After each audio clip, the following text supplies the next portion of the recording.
Hey everyone, it's Marvin. Today we're going to talk about heart attack, or in medical jargon, myocardial infarction. That's myocardial, which means the heart muscle, and infarction is death due to loss of oxygen.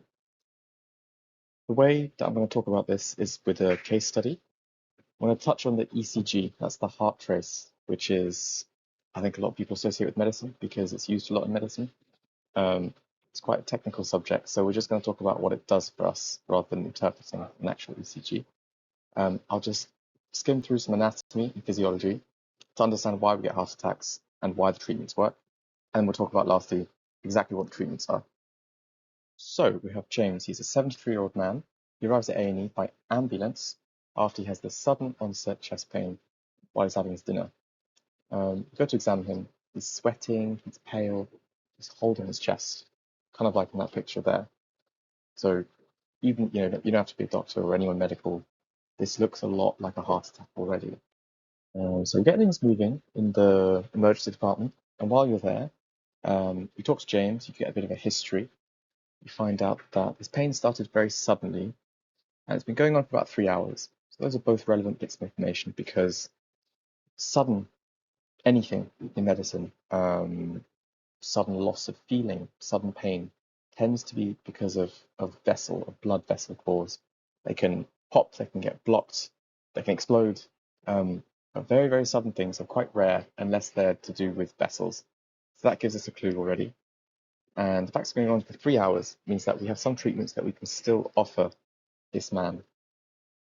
So the rest of his medical history, he's got high blood pressure, he's got high cholesterol, and he's got diabetes, type 2 diabetes. So he's already got a lot of risk factors for getting a heart attack. We'll talk about why these risk factors can lead to a heart attack a bit later on. Turns out his dad also died of a heart attack quite young, at 52. That's relevant because we've got some family history, wondering maybe he's got a genetic predisposition to getting heart attacks. That's why we ask about the family history. And we also ask about him in a more general sense. So he used to be a bus driver. He's retired now. He used to smoke 20 a day. He stopped about 3 years ago. But smoking is like, as everybody knows, it's very bad for your health. And one of the big ways that it affects your health is heart attacks, strokes, all these like vessel-related diseases. Yeah. Now let's say that you're the doctor in the emergency department. James has come in. You've spoken to him a little bit. He's in a lot of pain. What are you actually going to physically do for him to just help things get a bit better for him? So, first one is we can offer him oxygen. That's through a mask, because he's got low oxygen in his blood, so his heart's not pumping as well as it should. Like the pump isn't quite working, and that means you're getting less blood around the body, and so slowly that saturation level might be going down. Pump isn't working properly. Give morphine for pain. Heart attacks, never had one, but I think they're quite painful. So we give quite strong medication, pain medication for this. Aspirin, what aspirin does, besides it's not going to touch the sides for the pain, but it helps to stop the clot from getting bigger. And then we give another medication called nitrites. What nitrites do is that they're going to widen his blood vessels. And essentially what's happened is that he's got a clot in one of the arteries that are supplying his heart. If the heart muscle can't get blood, it can't get oxygen, it will slowly start to die off. And what the nitrates are they widening those vessels to try and squeeze out as much blood to his heart muscle as possible. In the hospital, pretty much any patient who's got chest pain at some point is going to get an ECG. That's an electrocardiogram, heart trace, whatever you want to call it. The way it actually happens is that there are these little electrodes. They're like sticky pads attached to a wire. They go onto your chest, and there's 12 electrodes. That's not true. There's 10 electrodes, but they give you 12 leads. All gets very technical, even among medics, people who are not specialized in the heart. It's squiggly lines, and this is one of the real challenges of medical school and beyond is learning to read the squiggly lines. But I can tell you, looking at that ECG, it gives us a lot of information that's really relevant. So the first thing is, it looks like there's a blockage. essentially it's measuring electrical activity in your heart. And if the heart muscle is abnormal, it changes the way electricity passes through. And that's going to change how the trace looks like. So first of all, it can tell us, is there probably a blockage? And secondly, how bad is the blockage? So is it like the whole artery's been done or just half of it's blocked? On this particular one, it looks like it's completely blocked. It looks quite bad. And what's really cool, I think, about ECGs is once you understand how they work, you can also work out exactly where on the heart the problem is going to be. It's not 100%, but you can kind of say, oh, this looks like the front of the heart, the back of the heart, or the side. And they all look a bit different. And because if you understand your anatomy, you'll know which blood vessel is probably supplying which part of the heart. And you can start building up a bit of a picture of what's going on. The heart is wonderfully or horribly complex, however you want to look at it. But a very, very basic understanding is it's like a house. So there's an upstairs and a downstairs, and there's 4 big rooms. It's the upstairs, it's the little rooms, let's say the kids' bedrooms, and that's where the blood goes into the heart first. And all its function is really just to pass the blood downstairs, straight down into the 2 big rooms downstairs, the ventricles. The 2 big rooms downstairs, that's where you have most of the heart muscle. They're very, very oxygen hungry. And these big rooms, they're going to pump the blood either through the lungs or through the rest of your body.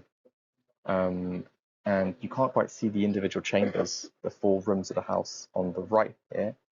But just it's to give you a bit of an appreciation of what it might look like. This is looking at the front. So if you had X-ray vision and you saw someone straight on, this is what you'd see. And there's just a few arteries, just to say there's some arteries that go around the heart. Coronary from Latin, it's related to crowns and like garlands around your head. The same idea here. So it's these arteries which are like a crown, like a garland around your heart, and they supply different areas. So they've got different territories, and that's what we're talking about with the ECG. So we've got this heart, it's pumping, and normally it's pumping very, very well. Of course, that all goes wrong in a heart attack. But to understand how that ends up going wrong, we need to talk about this process called atherosclerosis. All it means, lots of fancy, I think, Greek, all it means is copper pipe on the left, nice, clean, young, healthy artery. It's got a nice wide interior, lumen. Lots of liquid, blood, air, whatever can flow through it. Now, over time, especially with things like having high blood pressure, can damage the vessels. Having high cholesterol can lead to a buildup of fatty deposits, fluff, stuff that gums up the pipes. So that's what, on the right-hand side, that's what a really old, nasty-looking artery would look like. And it's the exact same process with blood vessels. So they start off when you're really young, nice and clear, great flow through them. Over time, you get some fatty deposits building up in the wall, and we have white blood cells that come in, they start to eat it up, they start to cause the inflammation, and it's a process that eggs itself on until eventually either the pipe gets completely blocked or a bit of that plaque that's been growing in the wall is going to fly off, it's going to get lodged somewhere, and it's going to stop the flow getting through. And that is essentially what happens in a heart attack. The treatments we've spoken about so far are like symptomatic. They're going to treat his symptoms, his oxygen, his pain, but they're not actually going to solve the underlying problem, which is a blocked vessel.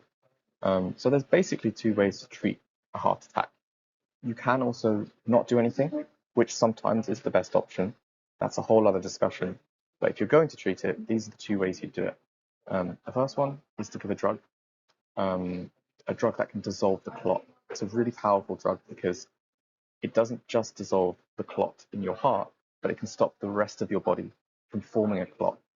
So if you imagine someone who's had this very powerful medication, they have a little nick on their hand, that could really bleed more than it should. So that's something we worry about. But really the gold standard, the best treatment that you can hope to get is getting a stent, basically. It's they pass a wire into an artery, they pass it all the way up into your heart, and then they have a little balloon on the end. They inflate the balloon in the site, where there's been a collapse of a plaque or something's got lodged. They open up the balloon and it basically pushes apart the vessel, and then they leave a stent, this metal sort of structure, looking a bit like those bags outside the oranges, but imagine that made of metal. And they then pull out all the wire and the balloon, and they just leave the metal stent, which keeps the blood vessel open. If this treatment can happen early, it can be really incredible. I mean, people can go back to almost normal.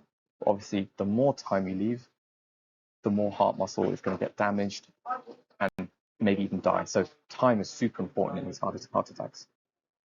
Going back to James, so he gets transferred to a bigger hospital where they can do the stent. He gets a stent placed. This is all quite quick. So within 10 hours of him first having symptoms, and he stays in hospital for a bit longer, just to recover, make sure he's okay. And then, as he's going to get discharged back home, they give him some advice. So things about diet, about exercise, just to try and keep him healthy, so he knows what to do. And he's also given some medications which are going to help with preventing heart attacks. And he's also he's going to get referred to a rehabilitation program. So people who have heart attacks, you might find it more difficult to do exercise after having one because some of your heart isn't working as well anymore in many cases. And this rehab program just helps people get back on their feet, kind of mentally, but also physically to kind of exercise the heart in a healthy way, which helps the other blood vessels to kind of grow up again. So yeah, 6 months later, James is still feeling a bit out of breath going up a full flight of stairs, but otherwise he feels back to his usual self. And that's a great outcome. This is what we like to see in medicine. But yeah, that's the end of what I wanted to say. I just hope that was useful to see the beginning to end what like a hospital admission for someone with a heart attack might look like in outline. So yeah, thanks very much.